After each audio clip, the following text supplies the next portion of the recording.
Baiklah, Anda sudah mengenal mengenai editable mesh, edit mesh, editable poly, dan juga mesh smooth.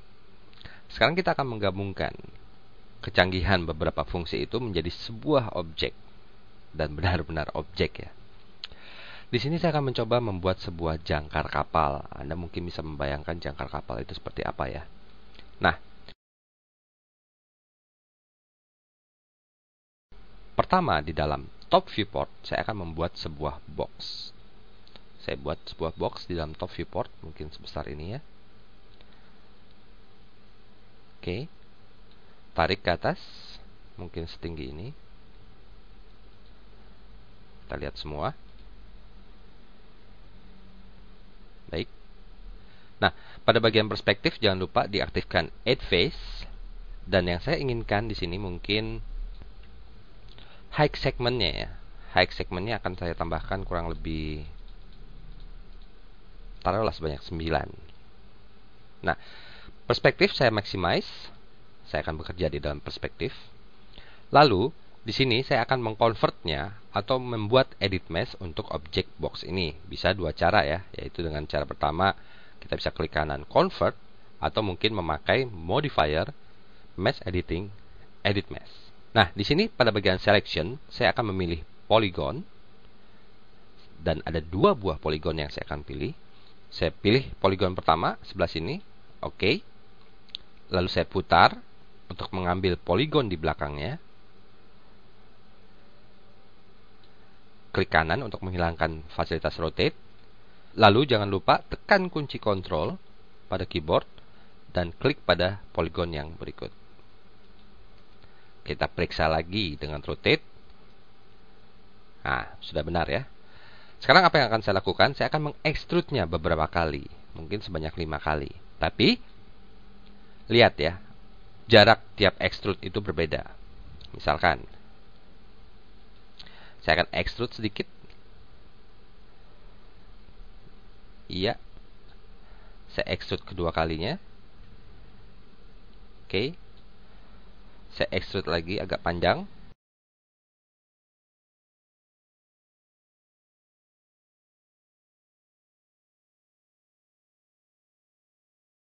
Extrude lagi segini. Ya, kira-kira sama-sama yang di sini, dan extrude lagi sama seperti yang pertama, kecil aja. Oke. Nah, sekarang kita mempunyai objek seperti ini.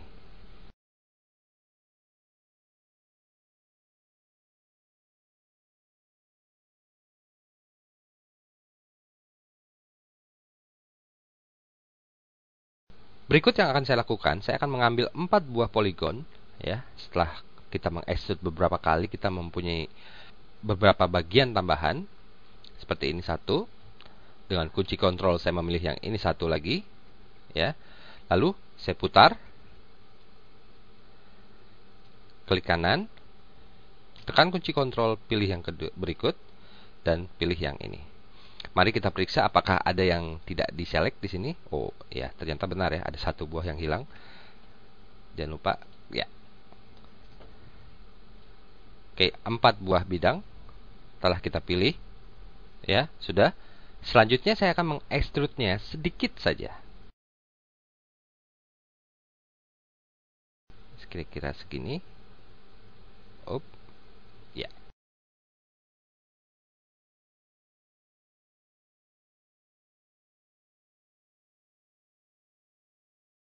Dari mengekstrud bagian tersebut, saya akan membuat sebuah ini ya, anak panah ya. Mungkin Anda tahu bahwa jangkar itu kan pada ujung-ujungnya ada anak panah gitu ya.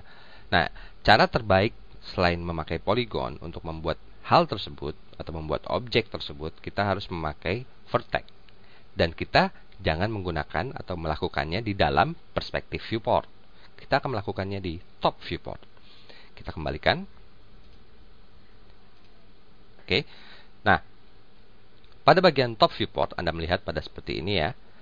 Saya akan mengaktifkan dulu pada bagian edit mesh-nya vertex. Mungkin akan saya lebih besarkan ya bagian top viewport. Dengan kunci Ctrl, saya akan memilih 2 buah bagian sini dan 2 buah bagian sini. Ya.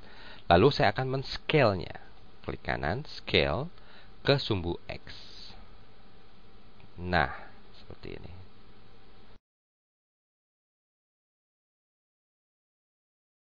Selesai.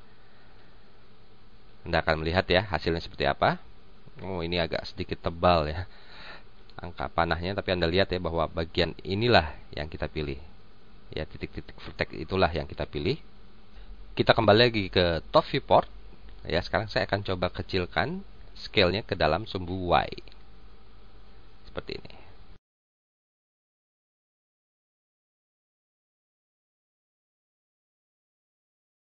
Oke, ya. Kalau kita lihat di dalam perspektif cukup lumayan ya, hanya saja masih agak tebal bentuknya.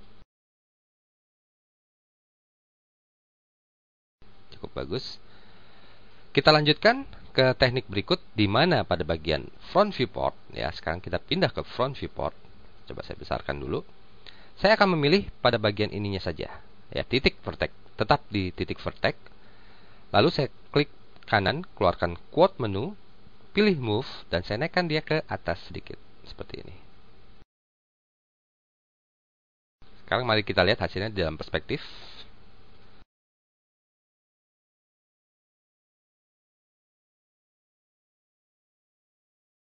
Oke ya, cukup lumayan. Tapi saya lihat di sini agak sedikit tebal ya pada bagian ujung dari ujung dari panah ini. Mungkin saya akan memilih pada bagian front viewport. Saya akan perbesar dulu. Bagian sini satu, bagian sini kedua. Ya. Kembali ke perspektif. Saya akan scale dia. Pada sumbu Z misalkan. Anda lihat ya, lancip, tajam. Oke, selesai. Coba kita lihat bagaimana. Ya, cukup baik, cukup bagus. Baiklah. Yang kurang di sini sekarang apa? Bahwa kurang ini ya, kurang panjang juga ini. Ini kita bisa betulkan. Ya, mungkin saya tadi waktu membuat extrude-nya di antara kaki-kaki ini kurang cukup panjang sesuai dengan panjangnya dari atas bagian sini. Kita bisa mengaturnya dengan cara biasa ya, vertex mungkin. Pada bagian top viewport saya bisa ambil pada bagian ini ya. Lalu saya tarik dia, move keluar, mungkin sepanjang ini ya. Ini juga samakan.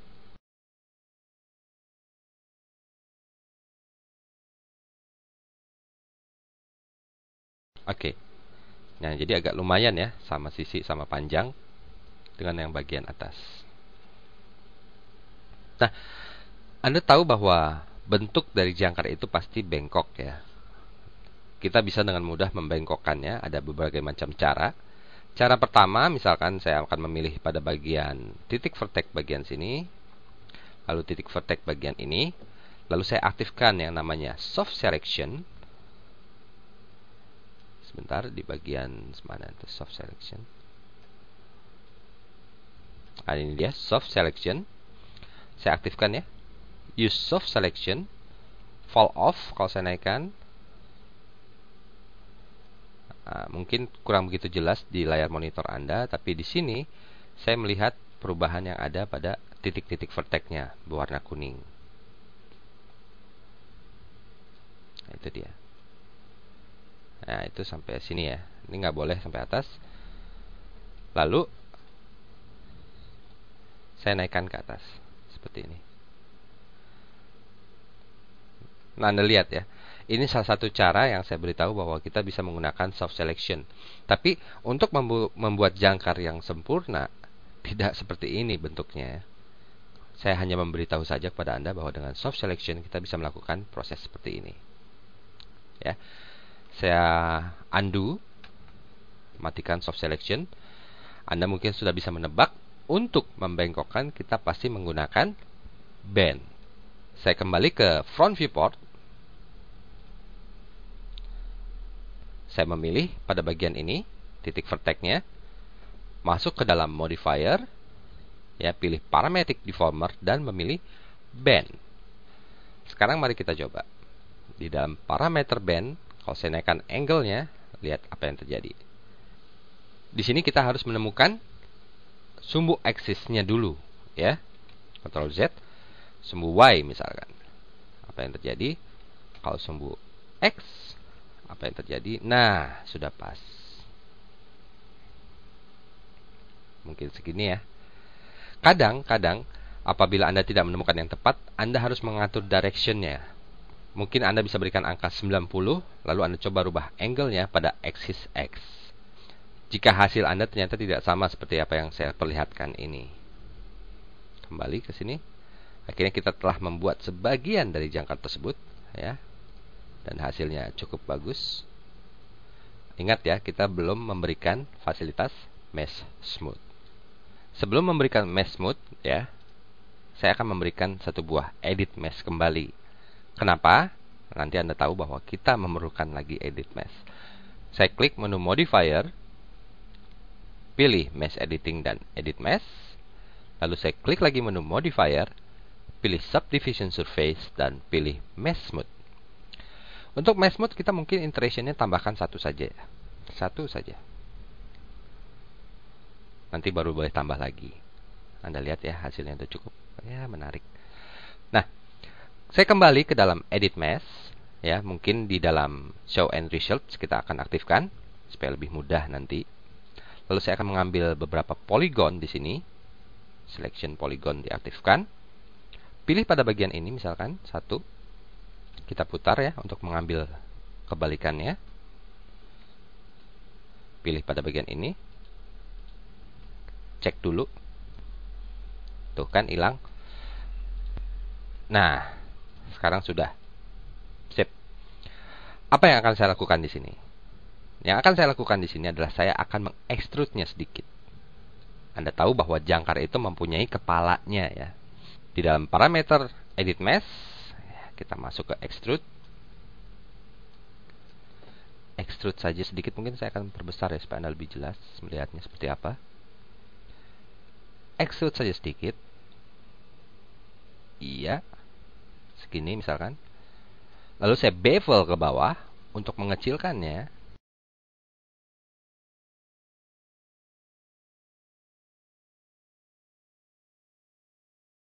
Oke, kita extrude lagi.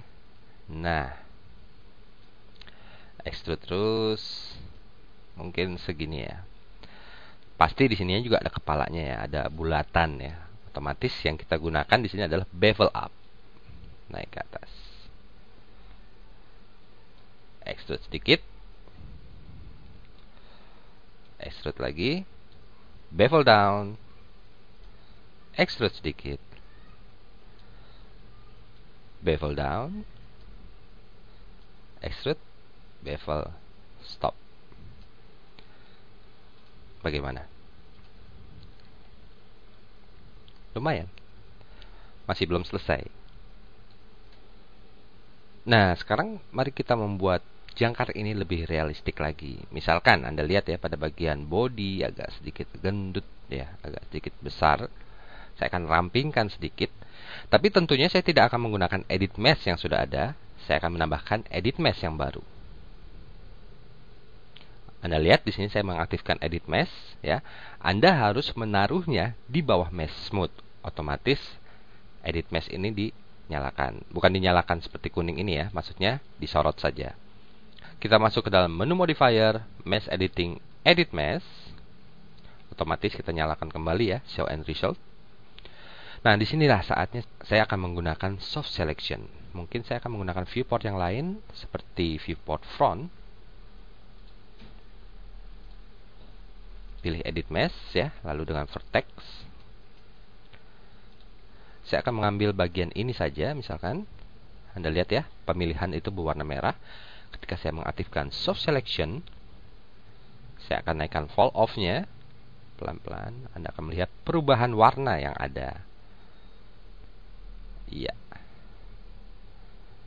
Cukup segini ya. Lalu saya akan mengaktifkan scale. Saya drag sedikit ke bawah sehingga akan membuatnya lebih ramping lagi.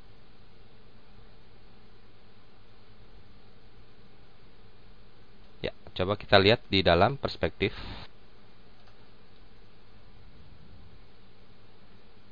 Oke ya, cukup menarik, cukup bagus. Nah, sekarang saya akan mengambil pada bagian bawahnya supaya agak lebar. Otomatis yang saya ambil titik vertex-nya adalah bagian sini. Atau mungkin bagian 4 ini ya. Saya scale di dalam perspective viewport ke dalam sumbu Y, scale sedikit.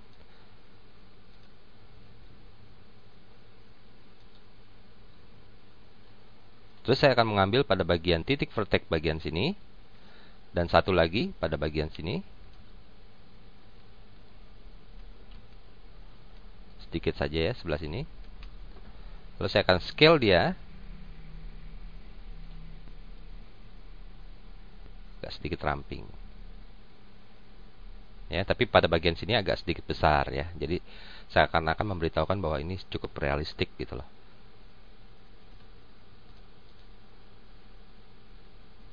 Kita bisa matikan edit mesh-nya.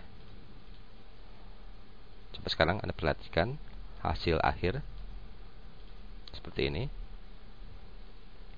Kalau saya tambahkan iteration-nya menjadi 2, Anda akan melihat hasilnya cukup baik. Di dalam mesh smooth ya. Iteration saya naikkan 2.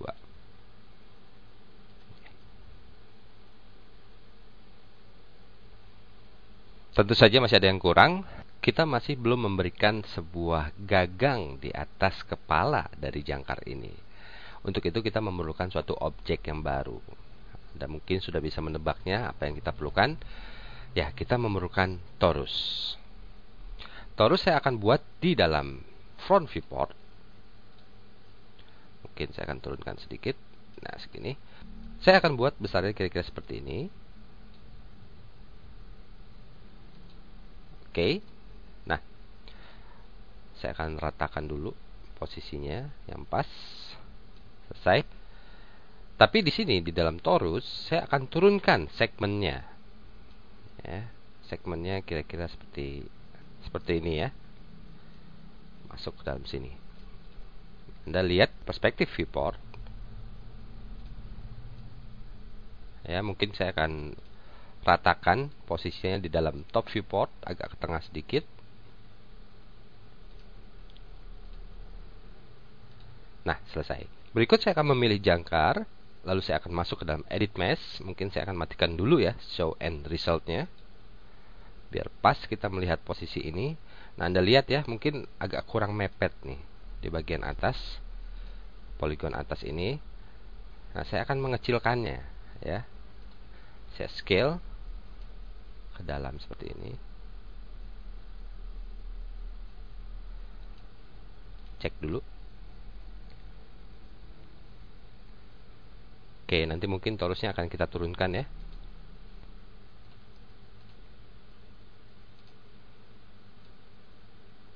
Sorry. Yang saya maksud adalah torus. Pilih torusnya, turunkan sedikit. Agak menyatu. Stop. Dah. Kita telah berhasil membuat keseluruhan benda dari jangkar ya yang diperlukan oleh jangkar ini. Tapi di sini kita harus menyatukan torus tersebut dengan jangkar. Untuk menyatukan ini, kita memerlukan fasilitas di dalam compound object. Di sini saya akan menggunakan fasilitas di dalam compound object. Nanti saya akan lebih jauh lagi mengenalkan kepada Anda fasilitas yang di dalam compound object. Karena ini berhubungan dengan apa yang akan kita buat sekarang, jadi saya agak sedikit mencuri start ya. Saya akan menggunakan bulan. Nah, bulan adalah tempat di mana kita bisa mengambil objek lain untuk dijadikan satu ataupun dihilangkan. Anda lihat ya pada bagian bawah. Parameter dari bulan ada operation di mana kita bisa meng-subtract atau menghilangkan, bisa meng-union ya, meng-intersection dan subtraction. A dan B. A adalah si torus, kan torus yang diberikan bulan. B adalah si objek yang lain. Dalam hal ini kita adalah jangkar ya. Si B-nya ini adalah jangkar. Oke. Dalam keadaan operand, karena akan menyatukan, saya akan memilih union. Saya akan pilih di sini pada pick bulan, pick operand B atau targetnya ya. Kita pilih si jangkar.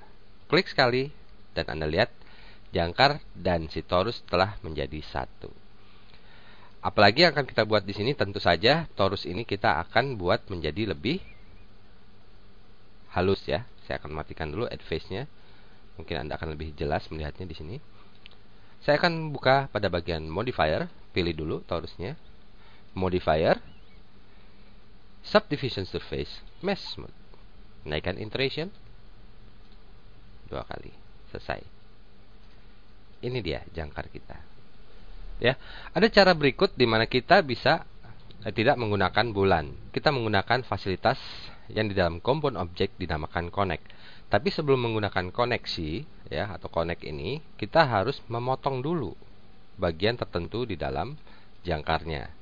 Misalkan saya akan masuk ke edit mesh. Saya akan memilih poligon atas ya, sudah terpilih, lalu tekan kunci Del pada keyboard. Ya, dia akan hilang. Mungkin saya akan force to side-nya diaktifkan. Oke, nah seperti itu. Lalu untuk torusnya pun, saya akan naikkan torusnya dulu ke atas. Torus akan saya berikan fasilitas edit mesh. Memilih pada bagian polygon. Dan saya akan memilih pada bagian bawahnya.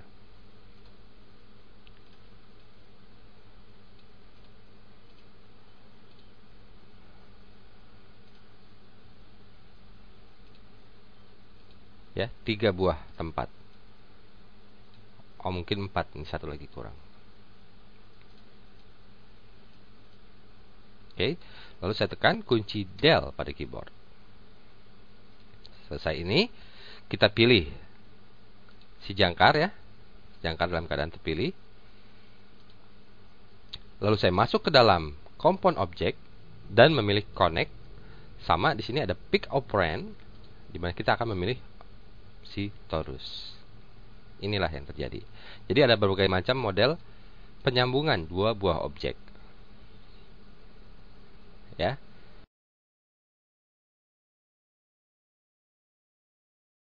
Sama, bulan ini kita tinggal tambahkan subdivision surface mesh smooth.